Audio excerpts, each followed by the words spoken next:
بسم اللہ الرحمن الرحیم۔ السلام علیکم۔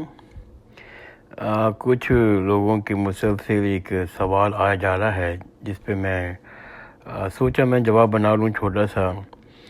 یہ سوال یہ ہے کہ ہم لوگ جب مشکل میں ہوتے ہیں، جب کوئی تکلیف میں ہوتے ہیں، جب کوئی حاجت روا ہوتی ہے تو ہم لوگ وظیفے پڑھتے ہیں۔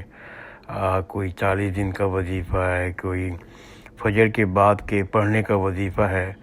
تو دین کے لحاظ سے کیسا ہے؟ آپ کی اس کے بارے میں کیا رائے ہے؟ اصل میں پہلے بھی عرض کر چکا ہوں، بارہا کہتا ہوں کہ میں کوئی عالم دین نہیں ہوں، میں کوئی مفتی نہیں ہوں۔ میں نے جو کچھ مطالعہ کیا ہے دین کی کتابوں کا، اور خاص طور پر تفسیر قرآن شریف کا میں نے کافی مطالعہ کیا ہے، حدیث کی کتابیں جو پڑھی ہیں اس کا جو میرا مفہوم بنا ہے میں وہ شیئر کر سکتا ہوں، باقی اس سے زیادہ میری کوئی حیثیت نہیں ہے۔ تو میرے مطابق جو آپ کے سوال کا جواب یہ ہے کہ دین میں جو طریقہ بیان کیا گیا ہے وہ تو صرف اتنا سا ہے کہ اللہ تعالیٰ نے ہمیں عقل دی ہے تو آپ تدبیریں کریں۔ کوئی مشکل آ گئی ہے اور کوئی حاجت کے لیے ہے، اور پھر اللہ سے خوب دعائیں مانگیں، گر گرا کے دعا مانگیں۔ یہی دین کا طریقہ بتایا ہوا ہے۔ باقی کہ آپ اپنے طور پر کوئی وظیفوں والا کام کرنا چاہتے ہیں یا پھر کوئی تعویذ والا کام کرنا چاہتے ہیں، تو میں وظیفوں کی بات کر لیتا ہوں کہ دین میں صرف یہ ہے کہ اس میں کوئی خرابی نہ ہو۔ اگر آپ چاہتے ہیں تو کر لیں، اگر آپ کو کوئی فائدہ ہوتا ہے۔ خود دین میں تو جو طریقہ بیان کیا وہ میں پہلے عرض کر چکا ہوں کہ عقل سے کام لیں۔ اگر مثلاً آپ بیمار ہو گئے ہیں تو آپ کے پاس وسائل ہوں تو اس کے لحاظ سے علاج کریں، اور ڈاکٹر کے پاس جائیں، پرہیز کریں، وقت پر دوا کھائیں، اور جو بھی ڈاکٹر ایڈوائز کرتا ہے اس کے اوپر عمل کریں۔ اور پھر اگر کوئی ہے تو آپ اللہ کے پاس جائیں، ان سے دعا مانگیں۔ اسی طرح سے اگر کوئی مشکل آ گئی ہے اس کے حل کے لیے آپ تمام جائز طریقے اختیار کریں، اپنے لحاظ سے تمام کوشش کر لیں، پھر اللہ تعالیٰ سے مدد مانگیں۔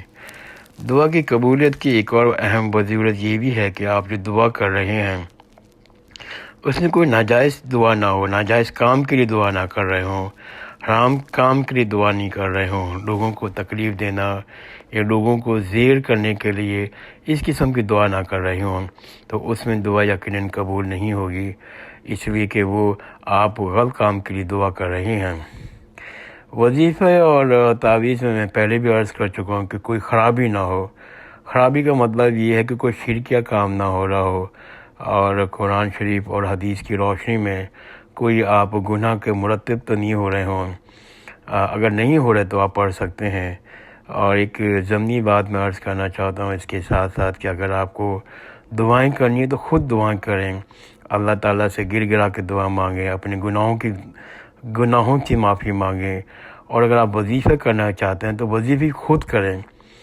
آپ باہر جا کر کسی پیروں کے پاس جانا یا قبروں میں جانا یا ان لوگوں کے پاس جانا جنہوں نے دین کو بزنس بنا لیا ہے، ان کے پاس نہیں جائیں۔ اللہ تعالیٰ تو کہتا ہے بندہ مجھ سے خود مانگے، میں اس کی دعائیں قبول کرتا ہوں۔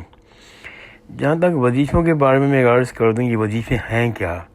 اصل میں پہلے جو کچھ اللہ تعالیٰ کے برگزیدہ بزرگ گزرے ہیں جن کا زیادہ وقت دین کی خدمت میں یا دین تسبیحات پہ خرچ ہوتا تھا، ان کو کبھی کوئی حاجت روا ہو گئی، ان کو کوئی مشکل پیش آ گئی تو انہوں نے کوئی خاص تسبیحات پڑھیں، اور اللہ تعالیٰ نے اس تسبیحات کے نتیجے میں ان کا مسئلہ حل کر دیا۔